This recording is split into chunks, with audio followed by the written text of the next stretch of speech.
So when a firefighter runs into a burning building, that air tank on their back is literally their lifeline. But have you ever stopped to wonder how long that lifeline actually lasts? Well, the answer is way more complicated and honestly way more fascinating than you probably think. It's a story that involves physics, human psychology, and a frantic race against the clock. Yeah, you've probably seen it stamped right on the cylinder itself, 30-minute duration. So that's it, case closed, right? 30 minutes on the dot. Well, it seems like a simple question, but that number is one of the biggest and most dangerous myths in firefighting.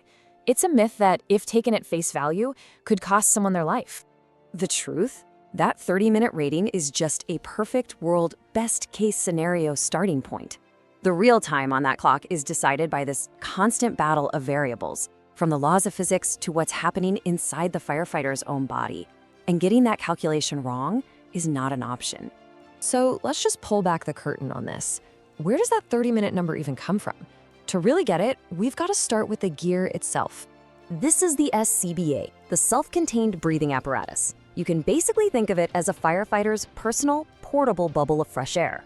At its core is that high-pressure cylinder, and the super simple math they use to rate it, well, that's where the myth begins. So, here's how the manufacturers do the official math. It looks simple. They just multiply the cylinder size in liters by its pressure in bar. So a 6-liter tank at 200 bar gives you, theoretically, 1,200 liters of air. Then they divide that by what they call a standard breathing rate, 40 liters a minute. And boom, 30 minutes. Easy, right? Well, the problem is that whole calculation rests on two huge assumptions that just completely shatter in the chaos of a real fire. All right, so problem number one with that simple math, it's the physics of trying to squeeze that much air into such a small space. Turns out, air gets a little rebellious when it's under that much pressure.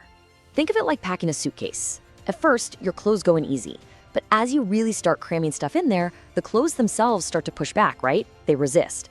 Well, at 300 bar, we're talking over 4,500 pounds per square inch of pressure. Air molecules do the exact same thing. They stop behaving like a perfect gas and start getting in each other's way. So, to account for this, engineers use this little correction tool called the compressibility factor, or Z factor. At 300 bar, the Z factor for air is about 0.91. What that means in plain English is that right off the bat, you're actually starting with about 9% less air in that tank than the simple math told you. Now, 9% might not sound like a huge number, but look at what it really means. The source material spells it out perfectly.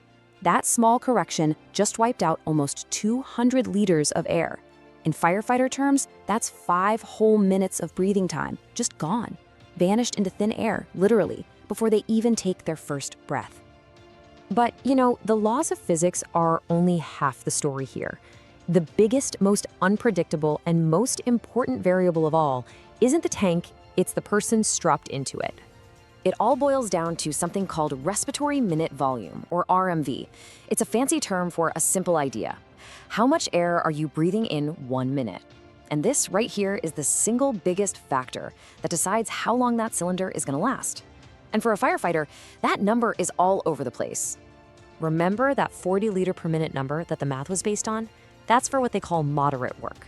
But let's be real, there is nothing moderate about hauling 75 pounds of gear up a staircase into a blaze. Under that kind of extreme stress, a firefighter's breathing can just skyrocket, easily passing 100 liters per minute.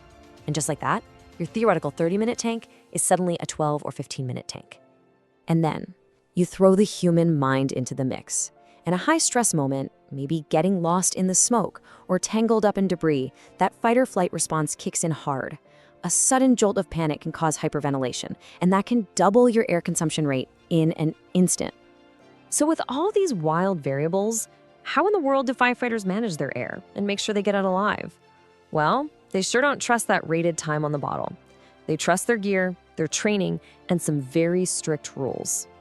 Every SCBA has a low air alarm. It's called an EOST. It's this incredibly loud, unmistakable whistle that goes off. But here's the key. It doesn't go off when the tank is empty. It goes off when you hit your safety reserve. And that whistle, it's not a suggestion. It's a command. Get out, right now. Now, to make sure they never hear that whistle by surprise, many fire departments drill constantly on the rule of thirds. It's such a simple but brilliant system. You just think of your air supply in 3 chunks. 1/3 is your budget for getting in and getting to the fire. The next third is for actually doing the work, putting the fire out, searching for people, and that last third, that is your ticket home. You never, ever touch it unless you are on your way out. It's your emergency buffer.